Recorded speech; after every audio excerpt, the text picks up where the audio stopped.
Le nombre de demandeurs d'asile afghans a quadruplé en 2015 par rapport à 2014. On sait que la violence s'intensifie dans le pays. Peut-on alors s'attendre à une recrudescence de migrants afghans arrivant en Europe dans les mois à venir, les années à venir? Ce que l'on sait, c'est qu'il y a plusieurs facteurs qui font que les Afghans vont continuer à migrer de différents endroits. D'Afghanistan, évidemment, parce que les combats ont repris. Il y a plusieurs districts ou provinces qui ont été reprises dernièrement par les talibans. Une recrudescence aussi des attentats encore le week-end passé avec de nombreux morts. Donc une instabilité qui se fait de plus en plus forte, même si les acteurs internationaux refusent concrètement de dire qu'il y a une situation de guerre en Afghanistan. Et puis il y a d'autres lieux où la pression est forte sur les Afghans. Je pense notamment aux zones tribales au Pakistan, où ce sont plusieurs centaines de milliers de réfugiés qui sont présents dans cette zone très instable. Et puis aussi quelques centaines de milliers, voire 1 million, 1,5 million de réfugiés afghans en Iran, dont on sait que beaucoup d'entre eux et beaucoup de familles ont fui dernièrement et sont arrivés notamment en Turquie et en Grèce parce qu'ils ont eu des pressions, notamment les hommes, pour aller combattre auprès des forces iraniennes en Syrie contre Daesh. Donc tout un tas de faisceaux qui rappellent que la pression est forte sur la communauté afghane et qu'on peut s'attendre à ce qu'ils continuent à essayer de fuir des zones où ils sont stigmatisés, où ils sont en danger. C'est difficile à donner un nombre spécifique, mais on sait que ça va être une question et un problème qui va continuer à être avec nous en Europe et va augmenter dans une façon importante, surtout si la situation de stabilité dans les pays ne va pas s'améliorer. Les Afghans ne sont absolument pas prioritaires pour obtenir le droit d'asile en Europe.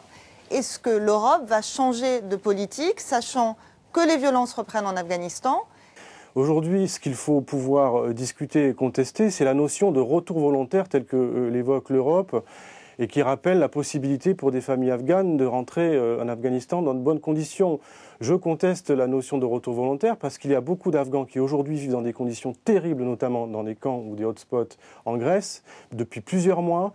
Ils sont avec leurs enfants, qu'ils n'ont pas d'avenir et que dans ces conditions, ils ne voient pas d'autre chose, d'autre possibilité que de rentrer potentiellement dans leur pays parce qu'ils n'ont aucun avenir là où ils sont. De notre point de vue, il faut absolument que l'Europe augmente sa capacité de protection de ces Afghans. Justement, parlons de ces retours volontaires. Monsieur Ambrosi, c'est l'OIM qui, en Grèce, en l'occurrence, est chargé d'organiser ces retours. Nous avons nous-mêmes rencontré des familles dans notre reportage qui ont choisi cette option. Qu'avez-vous à répondre à Monsieur Corti? Est-ce que ces retours sont réellement volontaires? Je suis d'accord que l'Europe a une responsabilité d'augmenter l'espace de protection pour les Afghans et aussi pour d'autres nationalités qui, dans ce moment, ne sont pas considérées prioritaires. C'est évident qu'il y a une différenciation de traitement entre un réfugié ou un demandeur d'asile syrien ou de l'Érythrée ou de l'Afghanistan ou d'autres pays. La réalité, c'est qu'il y a des gens qui viennent nous chercher pour nous demander de l'aide au retour. Il faut faire les retours volontaires avec attention. On ne retourne pas les gens n'importe où en Afghanistan. On tient en compte dans une façon très importante les risques de sécurité ou d'autres types de risques qu'ils vont rencontrer. Mais néanmoins, il y a beaucoup de situations où des citoyens afghans décident qu'ils ne veulent pas continuer à poursuivre les projets de migration qu'ils ont entamés.